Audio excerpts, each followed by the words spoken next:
स्वागत है आप सभी का आपके अपने YouTube चैनल VVDR ग्रुप में।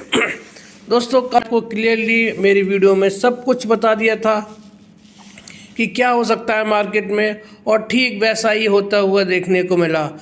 कल मैंने आपको बताया था कि 24,000 के लेवल तक मार्केट जा सकता है और उसके बाद भी फ्री फॉल हुआ। और क्या रीज़न था, इतनी बड़ी गिरावट हुई, अच्छी खासी गिरावट हुई।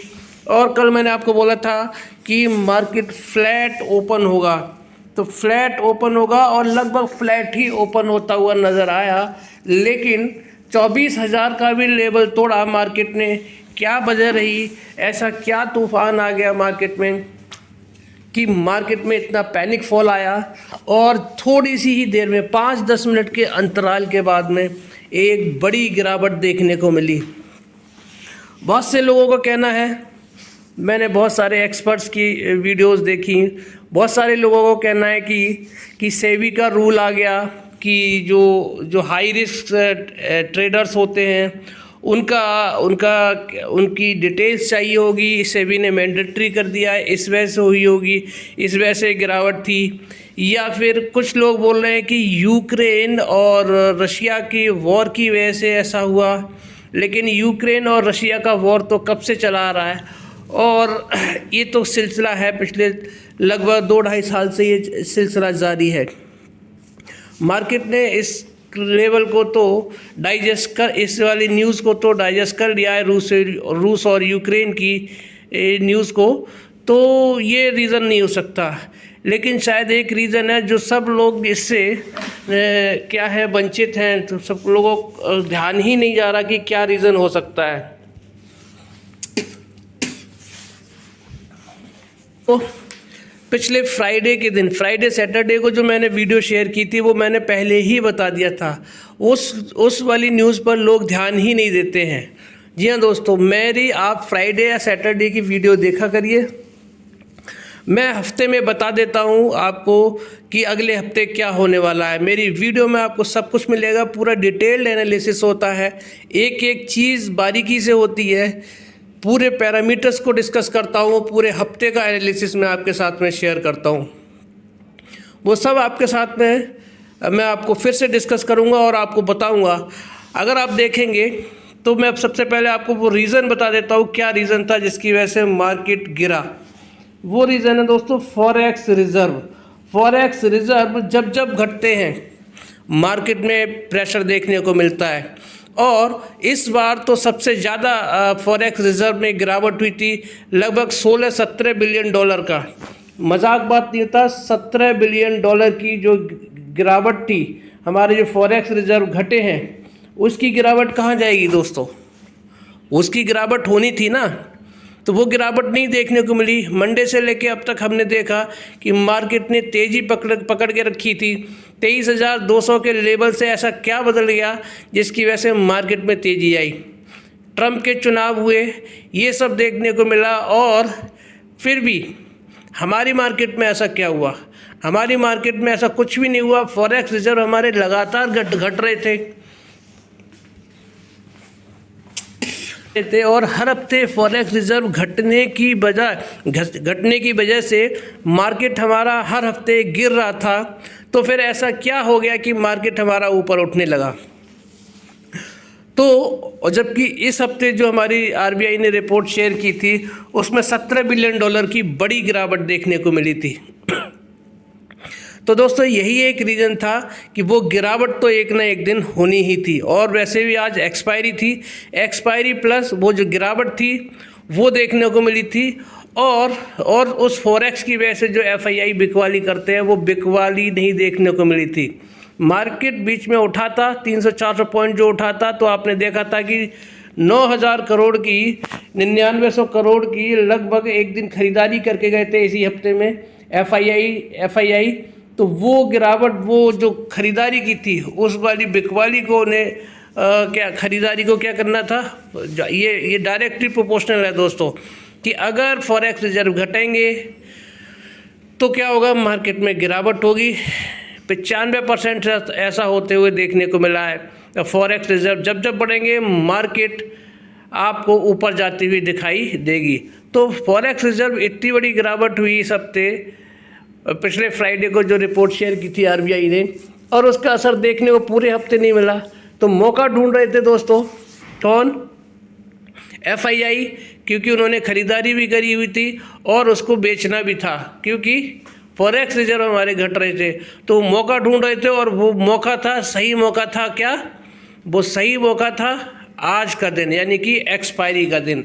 और वही $17 बिलियन की जो फॉरेक्स रिजर्व हमारे घट के आए थे, आज उसका उन्होंने पूरा फ़ायदा उठाया। एफआईआई का डेटा भी आपके साथ में पूरा शेयर करूंगा। वीडियो में अंत तक जुड़े रहिएगा। चैनल सब्सक्राइब नहीं किया है तो चैनल सब्सक्राइब कर लीजिएगा। तो आप देख सकते हैं 318 पॉइंट की बड़ी गिरावट के साथ में 1.25% की गिरावट के आसपास लगभग मार्केट ने, निफ्टी ने क्लोजिंग दी है 24,000 के नीचे, यानी कि 23,956 पे। बड़ी गिरावट है, और ये गिरावट ही यहीं पे नहीं थी, इससे भी ज़्यादा गिरावट थी अगर आप देखेंगे तो आप देख सकते हैं यहाँ पर 23,873 का लो लगाया दोस्तों, और उसके बाद में मार्केट ने रिकवर किया। और आप इसका हाई देखिए आज का कितना, 24,345 का हाई भी है, और वो ठीक रेजिस्टेंस है जो मैंने आपको बताया था। क्लियरली बता दिया था कि 24,350 के आसपास अगर इसको ना तोड़े तो फिर बिकवाली करनी है, और इसको तोड़ ही नहीं पाया। इस हफ्ते 3 बार इस लेवल तक गया, 24,350 तक गया, लेकिन इस लेवल को तोड़ नहीं पाया, और उसका नतीजा ये हुआ कि बिकवाली देखने को मिली। और 24,000 सपोर्ट मैंने बताया था, 24,000 का सपोर्ट भी टूटा। उसका रीज़न क्या था कि इस हफ्ते आपने देखा तो कोई बड़ी गिरावट देखने को नहीं मिली थी, जबकि गिरावट होनी चाहिए थी। किसकी वजह से? फॉरेक्स रिजर्व की वजह से वो गिरावट नहीं देखने को मिली। बड़ी गिरावट थी फॉरेक्स रिजर्व में, तो बड़ी गिरावट इसमें भी होनी चाहिए थी, जो कि नहीं हुई। ट्रैप किया गया लोगों को, लोग ट्रैप हुए, और उसका नतीजा ये देखा। आज एक्सपायरी का दिन एफआईआई ने चूज़ किया, और आप देख सकते हैं कि बड़ी गिरावट देखने को मिली 23,873 की। 24,345 का हाई लगाया। और कल मैंने आपको बताया था कि फ्लैट खुलने के आसार हैं, और फ्लैट ही खुला मार्केट। आप मेरी वीडियो जाके देख सकते हैं, कल की वीडियो। प्रीवियस क्लोज था 24,274 और 24,278 पे आप देख सकते हैं कि मार्केट ने ओपनिंग दी। गिफ्ट निफ्टी से आप आइडिया लगा लिया कीजिए कि मार्केट कहाँ खुलने वाला है। बता देंगे कि कल मार्केट कहाँ पर खुल सकता है, तो वो सब चीज़ आपके साथ में डिस्कस करूँगा। ज़रूरी है आप लोगों के लिए कि आप लोग वीडियो में अंत तक बने रहें। तो ये तो था आज का एनालिसिस कि आज क्या रहा पूरे दिन मार्केट में, क्या रीज़न रहा। 2-3 रीज़न मैंने आपको बताए। कुछ लोगों का मानना है कि रूस यूक्रेन रीज़न था, रशिया और यूक्रेन का जो युद्ध है वो रीज़न था, वहाँ पर टेंशन बनी हुई है। कुछ लोगों का कहना था कि सेबी ने जो नया रूल लेके आए वो था, लेकिन मैं सबको सिरे से खारिज करता हूँ। जो सबसे बड़ा रीज़न था वो क्या था दोस्तों? Forex reserve. फॉरेक्स रिजर्व में इतनी बड़ी गिरावट थी जिसकी वजह से मार्केट में पूरे हफ्ते तेज़ी थी, और आज एक्सपायरी के दिन एक्सपायरी का सही समय समझा किसने? एफआईआई ने, और बड़ी बिकवाली आज करके चले गए। अभी आज का था, कल क्या होने वाला है उस पर हम डिस्कस करेंगे। तो सबसे पहले हम देख लेते हैं कि 23,956 पर क्लोजिंग दी है, और वहीं पे इंडिया विक्स देखिए पॉजिटिव में आ गया है। यानी कि ये रीज़न है कि मार्केट में क्या है, हमें क्या देखें। अक्सर मैंने देखा है कि इंडिया विक्स के अपोजिट चलता है। इंडिया विक्स पॉजिटिव रहेगा तो मार्केट में गिरावट होगी, और इंडिया विक्स नेगेटिव रहेगा तो मार्केट में क्या होगी? तेज़ी आएगी। तो वहीं पे आज मैंने आपको ये भी बताया था कि आज कुछ कम टाइम के लिए खुलेगा अमेरिकी मार्केट, तो वो भी आज देखने को मिला। आप देख सकते हैं यहाँ पर कि ये देख लीजिए आप कितना, अभी 138 पॉइंट की गिरावट के साथ में क्लोजिंग दी है। और अगर ये देखेंगे आप कि नेस्डैक कहाँ है, वो भी गिरावट के साथ में ट्रेड करता हुआ नज़र आ रहा है। तो यहाँ से हमारे लिए कल के लिए थोड़ा सा नेगेटिव सेंटीमेंट नज़र आ रहा है, लेकिन अभी बाकी पैरामीटर्स भी बाकी हैं डिस्कस करने, वो डिसाइड करेंगे कि कल क्या हो सकता है। तो अगर आज का देखेंगे तो यहाँ पर देख सकते हैं आप, हमारा गिफ्ट निफ्टी है। गिफ्ट निफ्टी हमारा पॉजिटिव में ट्रेड करता हुआ नज़र आ रहा है और 24,000 के ऊपर अच्छी खासी तेज़ी के साथ में ट्रेड करता हुआ नज़र आ रहा है। यानी कि यहाँ पे हमने कितना क्लोजिंग दिया है, 23,956 और यहाँ पर अगर आप देखेंगे तो यहाँ पर गिफ्ट निफ्टी कहाँ ट्रेड कर रहा है, 24,161 पे ट्रेड कर रहा है। लगभग 200 पॉइंट की यहाँ पर बढ़त बनी हुई है निफ्टी इंडेक्स में और गिफ्ट निफ्टी में। तो यहाँ से साफ हमारे लिए नज़र आ रहा है कि कल मार्केट गैप अप होना चाहिए, यानी कि क्लियर यहाँ पर दिखाई दे रहा है कि मार्केट कल गैप अप होना चाहिए और गैप अप भी अच्छा खासा देखने को मिलेगा आपको। अगर इसी हिसाब से मॉर्निंग तक ये स्टेटस बना रहता है तो मार्केट जो निफ्टी है कल 150 पॉइंट के आसपास गैप अप होना चाहिए और बाकी तो एक्चुअल तो कल ही पता चलेगा। लेकिन अभी जो नज़र आ रहा है वो 150 पॉइंट 150-200 पॉइंट के बीच में यहाँ पर गैप अप देखने को मिल रहा है। वहीं पे आप यूएस मार्केट को देखेंगे फ्यूचर्स पे तो क्या है, ये भी ग्रीन में ट्रेड कर रहे हैं और टेक स्टॉक भी देखिए यहाँ पर ग्रीन में ट्रेड करते हुए नज़र आ रहे हैं अमेरिकी मार्केट के। तो यहाँ से जितनी भी सेंटीमेंट है कल के लिए हमें क्या दिखाई दे रही है, पॉजिटिव दिखाई दे रही हैं। निफ्टी से हमें कल के लिए पॉजिटिव दिखाई दे रहा है मूड और माहौल, और अमेरिकी मार्केट से भी हमें मूड और माहौल पॉजिटिव दिखाई दे रहा है। वहीं पे गोल्ड में देखेंगे तो आप फ्लैट ट्रेड करता हुआ नज़र आ रहा है, सिल्वर में हल्की फुल्की फ्लैट टू पॉजिटिव ट्रेड करता हुआ नज़र आ रहा है। वहीं पे अगर आप देखेंगे कॉपर में गिरावट है, क्रूड ऑयल से हमें कोई दिक्कत नहीं है, आप देख सकते हैं $70 के नीचे है। ब्रेंट ऑयल से भी कोई दिक्कत नहीं है, नेचुरल गैस से भी ऐसी कोई बड़ी यहाँ पर पेन वाली बात नहीं है। तो अभी तक हम पॉजिटिव सेंटीमेंट के साथ में डिस्कस कर रहे हैं। अब बात करते हैं किसकी, डॉलर की दोस्तों, यानी कि हमारी करेंसी की। तो करेंसी यहाँ से हमारी अभी भी कमज़ोरी है और अगर आप देखेंगे तो डॉलर हल्की फुल्की तेज़ी दिखाता हुआ नज़र आ रहा है। तो ये यहाँ से थोड़ा सा हल्का सा प्रेशर दिखाई दे रहा है। डॉलर इंडेक्स की बात करेंगे तो यहाँ पे भी ग्रीनरी दिखाई दे रही है, तो यहाँ से भी हल्का फुल्का टेंशन हमें दिखाई दे रही है, लेकिन ज़्यादा बड़ी नहीं है क्योंकि कल भी लगभग इन्हीं लेवल्स के आसपास डॉलर इंडेक्स ट्रेड करता हुआ दिखाई दे रहा था।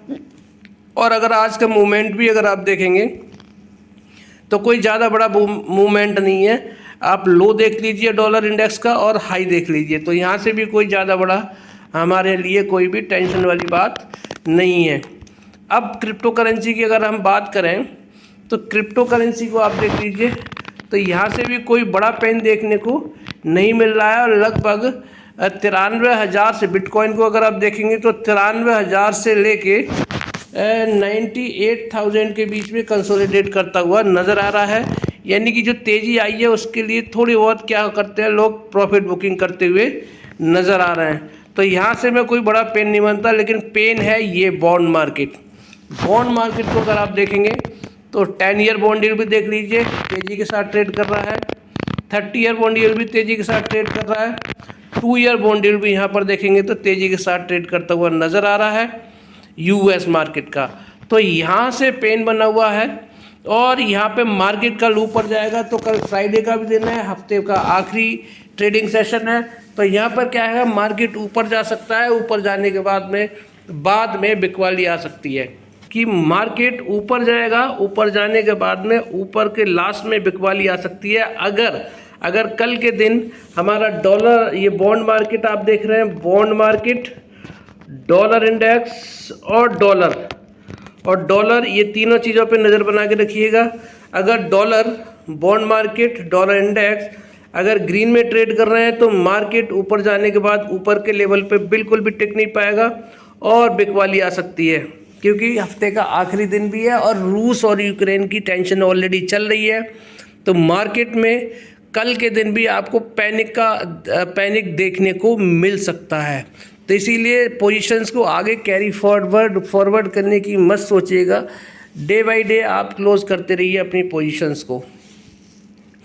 अब यहाँ पे देखेंगे 10 ईयर बॉन्ड यील्ड इंडिया का देख लीजिए 1.5% की तेज़ी के साथ में देखने को मिल रहा है। वहीं पे इंडिया का 2 ईयर बॉन्ड यील्ड देख लीजिए, तो यहाँ पर अगर आप देखेंगे तो यहाँ पे पैनिक देखने को मिल रहा है। ये थोड़ा सा हमारे लिए अच्छी बात है। तो कल के दिन आपको नज़र बना के कहाँ रखनी है, जो मैं आपसे बोलता हुआ आ रहा हूँ, क्या, डॉलर इंडेक्स, बॉन्ड मार्केट और डॉलर पर। तो अगर ये ग्रीन में ट्रेड कर रहे हैं तो मार्केट ऊपर की लेवल पे टिकेगा नहीं और नीचे आ जाएगा, और अगर ये रेड ट्रेड करते हुए नज़र आ रहे हैं तो क्या होगा, मार्केट ऊपर के लेवल पर टिकेगा और ऊपर जाने की कोशिश भी करेगा। अब बात करते हैं FII DII की। तो DII एज यूजल खरीदारी करके गए, उन्होंने भी बड़ी खरीदारी करी है, 8718 करोड़ की यहाँ पर की है, खरीदारी की है। लेकिन FII ने, जो मैं आपको बोल रहा था, ये देखिए FII यहाँ पर बड़ी बिकवाली करके गए, 11,756 करोड़ की बिकवाली करके गए हैं। ये रीज़न था दोस्तों कि यहाँ पर हमारे मार्केट में पैनिक फॉल आया, यानी कि 11,756 करोड़ की बहुत बड़ी बिकवाली करके गए हैं, और यही रीज़न रहा कि मार्केट में फ्री फॉल हुआ। और ये बिकवाली क्यों करके गए हैं, उसका रीज़न मैंने आपको बता दिया था, फॉरेक्स रिज़र्व रीज़न था कि उनको एक ना एक दिन तो हफ्ते में बिकवाली करनी ही थी। तो ये आप देख सकते हैं यहाँ पर, ये बड़ा रीज़न निकल के आ गया यहाँ पर। और अब यहाँ से देखेंगे, इन दोनों का नेगेटिव पॉजिटिव कर देते हैं, तो दोनों का नेगेटिव पॉजिटिव कितना निकल के आ रहा है, तो वो यहाँ से कैलकुलेट कर लेते हैं। तो लगभग 3,000 करोड़ की यहाँ पर क्या करके गए हैं, नेट बिकवाली निकल के आ रही है, किसकी, FII और DII की, दोनों की। तो यहाँ से देखिए कल के लिए नेगेटिव सेंटिमेंट है, तो सेटअप तैयार हो चुका है कल की मार्केट के लिए। तो सेटअप यहाँ पर पूरी तरह से तैयार है। सेटअप क्या तैयार है, फिर बता देता हूँ आपको कि कल फ्राइडे का दिन है, कल का दिन फ्राइडे है, हफ्ते का आखिरी दिन है, ठीक है। दूसरा, FII DII का ये डाटा देख लीजिए आप, यहाँ से नेगेटिव निकल के आ रहा है।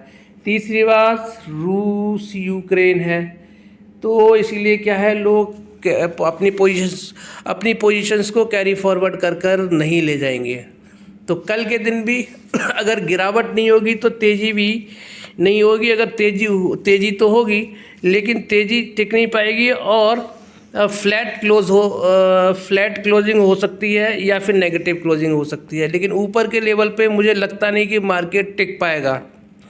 लेकिन मज़ेदार बात ये रहेगी, क्या कल के दिन निफ्टी हमारा 24,000 के ऊपर सस्टेन करेगा, 24,000 के ऊपर क्लोजिंग देगा या नहीं देगा, ये इंटरेस्टिंग बात देखने को मिलेगी।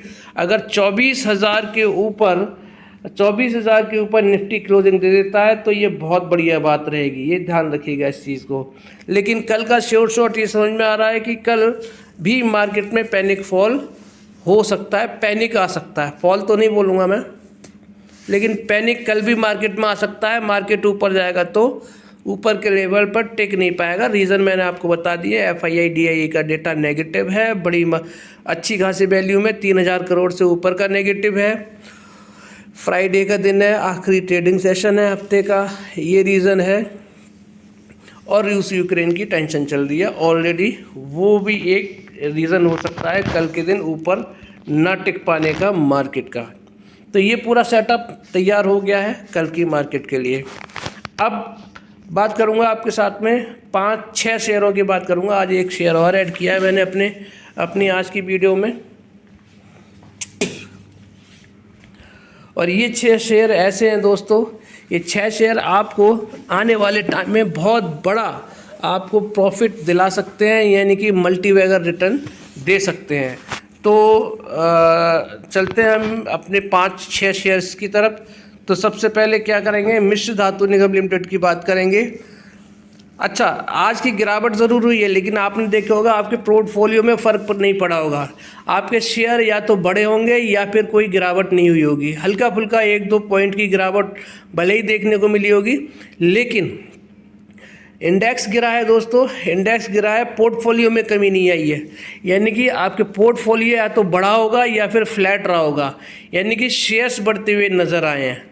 तो आपको मैं अपने जो 5 शेयर है उनके बारे में बताऊंगा क्या उनका स्टेटस रहा है, और उन सब शेयर्स में लगभग या तो तेज़ी थी या फिर फ्लैट क्लोजिंग करते हुए नज़र आए। तो सबसे पहले बात करेंगे मिश्र धातु निगम लिमिटेड की, और इसका मैंने अभी जो शॉर्ट टर्म टारगेट दे रखा है 10 दिन के अंदर 363 का टारगेट है। 363 से लेके 400 रुपये तक का टारगेट इसका हो सकता है। इस पर आप नज़र बना के रखिएगा। और आप देखेंगे तो मार्केट कितना भयंकर गिरा है आज, और लेकिन इस शेयर को देखिए पॉजिटिव क्लोजिंग दी है और 340 के ऊपर क्लोजिंग दी है। और लो कितना लगाया देखिए, प्रीवियस क्लोज कितना था 338 का, और मात्र 20 पैसे 30 पैसे कल से नेगेटिव गया है। और हाई कितना लगाया 345 का। हो सकता था कि अगर मार्केट पॉजिटिव रहता तो आज इसमें बड़ी तेज़ी देखने को मिलती। तो इस मार्केट ने पॉजिटिव क्लोजिंग दी है इतनी बड़ी गिरावट में, ये बहुत बड़ी बात है। टारगेट बहुत जल्दी आपको 350 से लेके 360 से लेके 400 के टारगेट आपको देखने को मिल सकते हैं इस स्टॉक में। 547 का लाइफ टाइम हाई है, 304 इसका वीक 52 लो है। मैंने आपको बताया था इसी लेवल्स पे ख़रीदारी करने के लिए। अब आप देख लीजिए कि अब इसको आप देखेंगे तो मूविंग एवरेज एक्सपोनेंशियल वाली जो लाइन ड्रॉ की है मैंने, ये वाली, इसके ऊपर ये लगभग आ चुकी है ये, यानी कि बुलिश मोड में ये स्टॉक आ चुका है। और इसका RSI आप देख लीजिए तो कितना है 54.30 है। तो आप पूरी तरह से अब इस स्टॉक की क्या है बुलिश हो चुका है और इसमें अच्छी खासी तेज़ी आनी बाकी है। और अगर आप यहाँ देखेंगे तो यहाँ पे W पैटर्न भी बनता हुआ नज़र आ रहा है। ये जैसे ही इस पैटर्न के ऊपर जाएगा एक बड़ी तेज़ी आपको देखने को मिलेगी यहाँ पे क्लियरली। अब जो ऊपर की तरफ जाएगा वो उसमें W का पैटर्न का ब्रेकआउट हो जाएगा, तो एक आपको अच्छी खासी यहाँ पर तेज़ी इस स्टॉक में देखने को मिल सकती है। और मैंने आपको बताया था 305 के लेवल पे कभी भी दिखाई दे 310, 305, 312, 315 खरीदारी करके जाइए, बड़े टारगेट इसमें देखने को मिलेंगे। अब बात करते हैं दूसरे स्टॉक की, दिग्गज शेयर IRFC की। ये दूसरा शेयर है जो ग्रीन में क्लोज हुआ है 2% की लगभग तेज़ी के साथ में। और मार्केट कितनी बड़ी भयंकर गिरावट हुई है। और इसका लो देखिए 150.55 पैसे का ही था। और देखिए इसने पिछला कल का लो भी नहीं तोड़ा। अगर आप देखेंगे तो इसने प्रीवियस क्लोज कितना था 150.49 का, और इसने कल का लो भी नहीं तोड़ा है और हाई लगाया 155 रुपये 65 पैसे का। तो यानी कि मार्केट नेगेटिव था, बड़ी गिरावट थी निफ्टी में, लेकिन इसमें भी आप देखेंगे तो लगभग 2% की तेज़ी के साथ में क्या है क्लोजिंग दी है। बहुत स्ट्रेंथ दिखाई है इस स्टॉक ने। और आप देख सकते हैं यहाँ पर कि 229 का इसका लाइफ टाइम हाई भी है। तो अब जो क्या है पॉजिटिव होता जा रहा है स्टॉक। और अगर इसका चार्ट देखेंगे, कल भी मैंने आपको चार्ट समझाया था इस स्टॉक का, ये वाला पैटर्न मैंने बताया था। और ये वाला पैटर्न देखिए, ये वाला पैटर्न सक्सेसफुल होता हुआ नज़र आ रहा है। तो आप पूरी तरह से अगर आपका मूविंग एवरेज एक्सपोनेंशियल वाली लाइन देखेंगे, इसके ऊपर कैंडल वाली लाइन आ चुकी है। स्टॉक क्या हो चुका है, बुलिश हो चुका है पूरी तरह से। और अगर आप देखेंगे तो 57 इसकी क्या है RSI हो चुकी है। तो अब क्या है, कल मैंने आपको क्या बताया था, इसका शायद W पैटर्न भी बताया था, अगर मुझे याद है शायद इसी स्टॉक में बताया था। तो वो भी यहाँ पर हो चुका है। तो बहुत जल्दी आपको इसमें बड़ी तेज़ी देखने को मिल सकती है। टारगेट मैंने आपको कल बताए थे 155 से लेके 170 का टारगेट दिया था मैंने, और 155 रुपये का टारगेट आज इसमें हिट भी हो गया है। अब बचा है 170 रुपये का टारगेट। हालांकि इसके टारगेट तो मेरे हिसाब से तो 290 के टारगेट है, लेकिन ये शॉर्ट टर्म टारगेट की बात हो रही है। और जो भी मैं आपको स्टॉक बता रहा हूँ, ये क्या है लंबे नज़रिए के साथ बता रहा हूँ आपको। स्टॉक मैंने बता दिया जब 130 और 140 के बीच में बोला था, जब ये था स्टॉक तब भी मैंने बोला था खरीदारी करके बैठ जाइए। 140 से 150 का आपको बार बार बोला था कि ये लेवल ऐसा है जहाँ से इसमें बायर्स आ जाते हैं। तो 140 से 150 के बीच में बायर्स आए, और आप देख सकते हैं यहाँ पर ज़्यादा दिन रुका भी नहीं 140 और 50 के बीच में। और इसका देखिए कलर भी चेंज होना शुरू हो गया। यहाँ पर गिरावट थी तो ये देख लीजिए रेड था पूरा, और ये देखिए अब यहाँ पे ब्लू कलर हो गया। जहाँ जहाँ तेज़ी है आप देख लीजिए इसका कलर, और यहाँ पे देखिए तेज़ी आई है, यहाँ देख लीजिए तेज़ी पकड़ी है स्टॉक ने। तो और देखिए यहाँ पे तेज़ी आई थी तो ये तेज़ी आई है, और ये देख लीजिए यहाँ पे फिर से अब ग्रीनरी बननी शुरू हो गई है, सॉरी ग्रीनरी नहीं, ब्लू होना शुरू हो गया है, यानी कि ट्रेंड चेंज हो रहा है इस स्टॉक का। बात करते हैं टाटा पावर की, और टाटा पावर भी आप देखेंगे, मैंने आपको बताया था कि ज़्यादातर स्टॉक या तो फ्लैट बंद हुए हैं या फिर ग्रीन में बंद हुए हैं, यानी कि इंडेक्स में गिरावट हुई है, स्टॉक्स में गिरावट नहीं हुई है। तो टाटा पावर देखेंगे तो लगभग 1% से भी कम की गिरावट थी, जबकि निफ्टी 1.5 से 2% तक नीचे जा चुका था। तो आप देखेंगे प्रीवियस क्लोज कितना था, 417 का, और क्लोज का हुआ 414 पर। लो कितना लगाया, 412, ज़्यादा नीचे नहीं आया, और हाई भी लगाया इसने देखिए, यानी कि कल के क्लोज जो था उससे ऊपर भी जाने की कोशिश की है, लेकिन मार्केट में प्रेशर हुआ। और ये स्टॉक जो है अक्सर क्या है, निफ्टी के साथ ट्रेड करता हुआ नज़र आता है, निफ्टी के चाल के साथ में ये स्टॉक टाटा पावर चलता हुआ नज़र आता है, इसीलिए हल्का फुल्का इसने नीचे जाने की कोशिश की, लेकिन स्टॉक बहुत मजबूत है, इसीलिए क्या है ज़्यादा नीचे नहीं गया और स्ट्रेंथ शो की इस स्टॉक ने भी। 494 इसका आपका क्या है लाइफ टाइम, और वीक 52 हाई है, और इसमें देखिए बाइंग क्वांटिटी अभी भी लगी हुई है। इसका देख लीजिए, चार्ट देख लीजिए आप पूरी तरह से इसी घेरे में ट्रेड कर रहा है, लगभग घेरे की सपोर्ट पर आया हुआ है, यानी कि जो 415 का मैंने आपको बताया है कि 415 इसका क्या है, 415 से लेके 460, 450, 460 का ये घेरा है। इस घेरे से जैसे ही ऊपर की तरफ जाएगा आपको फिर से 530, 550 के लगभग इसमें टारगेट आपको देखने को मिल सकते हैं। तो 460 के ऊपर जैसे ये सस्टेन करना शुरू करेगा, 490 से लेकर 530, 560 के साथ की तरफ जाना शुरू कर देगा ये। तो इसीलिए अब इस वाले स्टॉक में अभी भी मौका है, खरीदारी करके बैठ जाइए। आरबीएल बैंक की बात कर लेते हैं, इस स्टॉक को भी देख लीजिए आप में कोई गिरावट नहीं है, मार्केट में गिरावट थी, निफ्टी बैंक में गिरावट थी, और प्रीवियस क्लोज कितना था, 158 का था, 156.90 का क्या है इसने लो लगाया, हाई भी लगाया इसने 161 रुपये का, यानी कि हाई भी लगाया है और लो भी ज़्यादा नहीं गया, ज़्यादा नीचे नहीं गया अपने प्रीवियस डे क्लोज से, 156 का ही लो लगाया। और यानी कि अगर आप देखेंगे तो वीक 52 हाई कितना है, 300, यानी कि अपसाइड पोटेंशियल ज़बरदस्त है, लगभग डबल के लगभग बराबर है। और आप इसका चार्ट देखिए तो क्या है, सस्टेन, ये कंसोलिडेशन जोन में चल रहा है काफ़ी टाइम से। तो जैसे ही इस कंसोलिडेशन जोन ख़त्म होगा, ये देखिए ये कंसोलिडेशन जोन है, ये वाला कई दिनों से ही ट्रेड कर रहा है, यानी मजबूती के साथ में खड़ा हुआ है, अपना सपोर्ट बना रहा है, स्ट्रॉन्ग सपोर्ट ढूंढ रहा है, और इसके बाद में तेज़ी इसमें देखने को मिलेगी। तो 170, 175 इसके अगले टारगेट हैं, और इसके बाद में क्या होंगे, 190 से लेकर 200 के टारगेट आपको इस स्टॉक में देखने को मिलेंगे। तो ये था आरबीएल बैंक। अब बात करते हैं स्पेशलिटी रेस्टोरेंट की। ये स्टॉक भी अगर आप देख लीजिए यहाँ पर, तो क्या है, कोई बड़ी गिरावट नहीं हुई है, मार्केट इतना गिरा 154.68 का इसका प्रीवियस क्लोज था, 154.30 पर क्या हुआ, इसने क्लोजिंग दी है, लो 151 का लगाया और 156 का इसने हाई भी लगाया है, यानी कि 2-3 रुपए की रेंज में ये क्या कर रहा है, कंसोलिडेशन कर रहा है, और बहुत लंबा कंसोलिडेशन हो चुका है दोस्तों से स्टॉक का। तो बहुत जल्दी ब्रेकआउट आने की पूरी संभावना है इस स्टॉक में।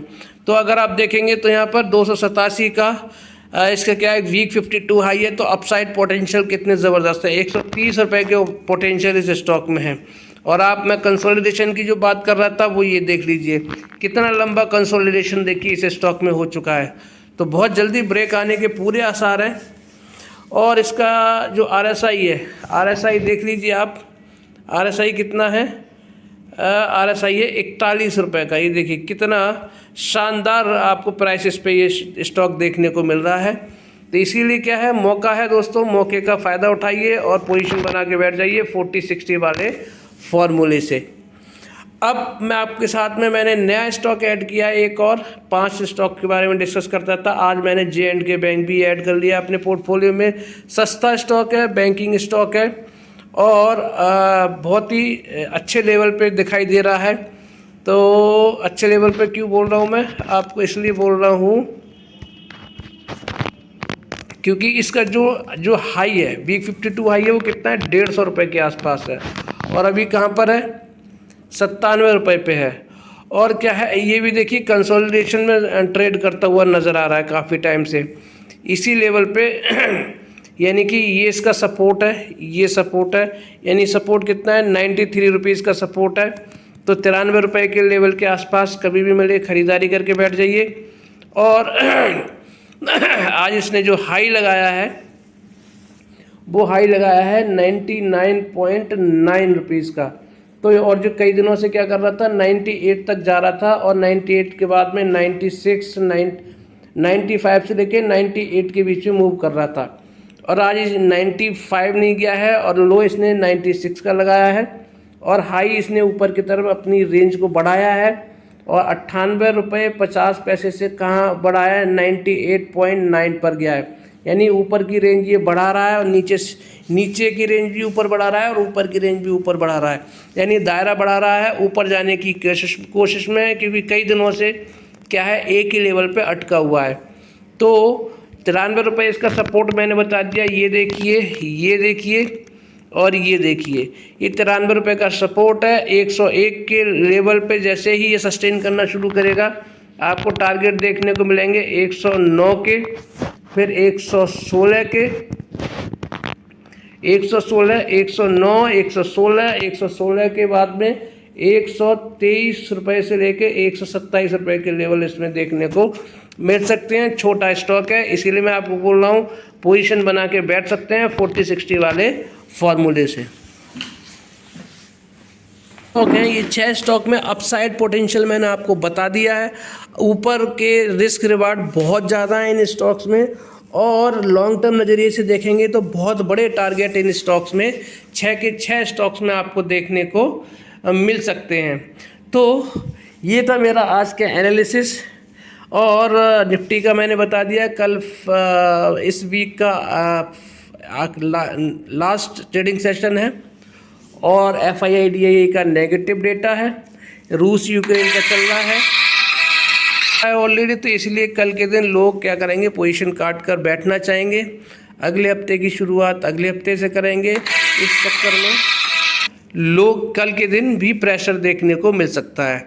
गैप अप खुलेगा, ऊपर के लेवल पे सस्टेन करेगा नहीं करेगा, इसका मैंने आपको बता दिया है। Bond market, dollar index, dollar पे नज़र बना के रखिएगा। और 6 स्टॉक मैंने आपके साथ में जो मल्टीबैगर रिटर्न दे सकते हैं वो भी मैंने आपको बता दिए। तो वीडियो अच्छी लगी है तो लाइक शेयर सब्सक्राइब करना मत भूलिएगा। आप सभी का दिन शुभ रहे। जय श्री राम, जय श्री श्याम, राधे राधे।